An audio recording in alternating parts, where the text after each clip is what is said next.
Hi friends, என்ன பண்ணிகிட்ருக்கேன் அப்படின்னா காலுக்கு கொஞ்சம் சுடு தண்ணியில் ஒத்தடம் கொடுத்துட்ருக்கேன். அதாவது கீழே பாதம் ரொம்ப வலிக்குது, இந்த இடம் ரொம்ப வலிக்குது சுற்றி 2 காலையுமே. அதனால் என்ன பண்ணியிருக்கேன் அப்படின்னா சுடு தண்ணி வச்சு கொஞ்சம் உப்பு போட்டிருக்கேன். ஒரு கைப்பிடி அளவுக்கு உப்பு போட்டிருக்கேன். தண்ணி கொஞ்சம் சூடாக இருக்கிறதுனால கொஞ்சம் லேசாக பச்சை தண்ணியும் கலந்துருக்கேன். இருந்தாலும் காலுக்கு சூடு தாங்க மாட்டேங்குது. அதனால் கால் வைக்காமல் இருக்கக்கூடாது இல்லையா? அப்போ தான் வலி கொஞ்சம் குறையும்.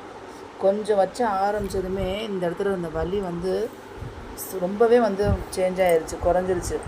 சூடு தாங்க முடியலைன்னா காலத்துக்கு இந்த மாதிரி மேலே வச்சுக்கிறேன், அப்புறம் திரும்ப இப்படி வைக்கிறேன். ஸோ இது ஒரு ஐடியானே சொல்லலாம். அதனால் சுடு தண்ணியில் கால் வைக்கும்போது கொஞ்சம் அகலமான டப்பாக எடுத்தீங்க அப்படின்னா உங்களுக்கு இது மாதிரி மேலே டக்குன்னு எடுத்து வச்சுக்கலாம்.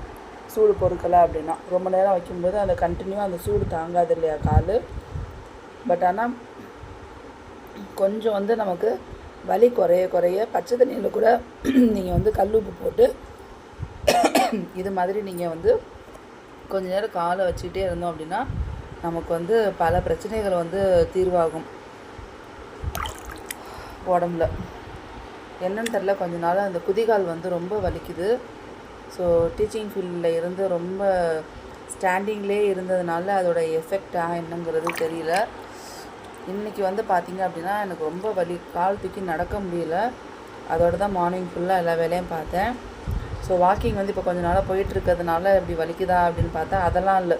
அதுக்கு முன்னாடியிலேருந்தே எனக்கு இந்த வலி இருந்துக்கிட்டே இருக்குது கொஞ்ச நாளாகவே குதிகாலில். நானும் சுடு தண்ணியில் இது மாதிரி கொஞ்சம் காலை வச்சுட்டு ரிலாக்ஸ் ஆகணும்னு பார்க்குறேன். பட் ஆனால் எனக்கு நேரமே கிடைக்க மாட்டேங்குது. இன்றைக்கி என்ன ஆனாலும் சரி அப்படின்னு சொல்லிட்டு என் பையன் தூங்கலை.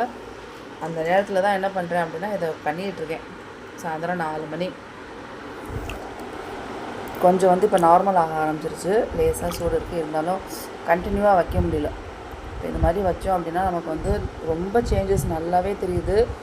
கால் வலி இருக்கிறவங்க, குதிகால் வலி இருக்கிறவங்க எதுவாக இருந்தாலுமே கொஞ்சம் இது மாதிரி ஸ்டார்டிங்கில் சுடு தண்ணியில் கல் உப்பு ஒரு கைப்பிடி போட்டு இது மாதிரி சூடு பொறுக்கிற வரைக்கும் நீங்கள் வச்சுக்கோங்க. அதுக்கப்புறம் இது மாதிரி மேலே தூக்கிடுங்க. ஸோ போக போக டெய்லி இதே பண்ணிகிட்டே இருக்கும்போது என்ன பண்ணலாம் அப்படின்னா உங்களுக்கு அதுக்கப்புறம் பச்சை தண்ணியில் கூட இது நீங்கள் ஒரு தடவை ட்ரை பண்ணி பாருங்கள். அதுவும் இன்னும் நல்லா எஃபெக்டிவாகவும் இருக்கும். பச்சை தண்ணியில் பண்ணும்போது இன்னும் நல்லாயிருக்கும். இல்லை உங்களுக்கு பச்சை தண்ணி வேண்டாம்னா சுடு தண்ணியில் இது மாதிரி ட்ரை பண்ணிகிட்டே இருங்க. எனக்கு வலி அந்தளவுக்கு டிஃப்ரென்ஸ் தெரியுது ஃப்ரெண்ட்ஸ். கண்டிப்பாக ட்ரை பண்ணி பாருங்கள். பிடிச்சிருந்தா சப்ஸ்கிரைப் பண்ணுங்கள். தேங்க்ஸ் ஃபார் வாட்சிங்.